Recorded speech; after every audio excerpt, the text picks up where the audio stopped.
মধ্য শাবানের রাত বা যেটাকে শবরাত বলছি আমরা, এই রাতের মূল আমলই হলো, এটাকে কেন্দ্র করে মূল আমলই হলো নিজেকে শিরক এবং হিংসা থেকে পরিচ্ছন্ন করা, সাধারণ ক্ষমার উপযুক্ত করা। এটা হলো মূল আমল, বাস। এর বাইরে আপনি ক্ষমা লাভের জন্য যদি চেষ্টা করেন, সেটা কোনো দর্শনীয় বিষয় নয়। তবে এই রাতকে কেন্দ্র করে বিশেষ ফরম্যাটে নামাজ, রাত জেগে, তারপর বিশেষ ফরম্যাটে ইবাদত, এই সূরা এতবার, এই নামাজ এত রাকাত, এরকম কোনো কথা কোরআন হাদিসে বর্ণিত হয়নি। এগুলো আমরা মন গড়া বানিয়ে নিয়েছি।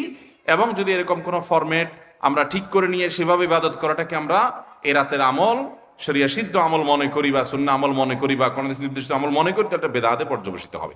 অতএব বাড়াবাড়ি এবং ছাড়াছাড়ি এই দুইটাই আমাদেরকে পরিহার করতে হবে। যতটুকু আছে ততটুকু আমরা আমল করব এবং এসে আমল অনুযায়ী আমরা চলার চেষ্টা করব। সব রাতে সবচেয়ে বেশি মানুষ মসজিদে কেন ভিড় জমায় বলেন তো? শবে কদর বেশি ফজিলতপূর্ণ না এই রাত? শবে কদর কোনো তুলনা আছে শবে কদরের সাথে?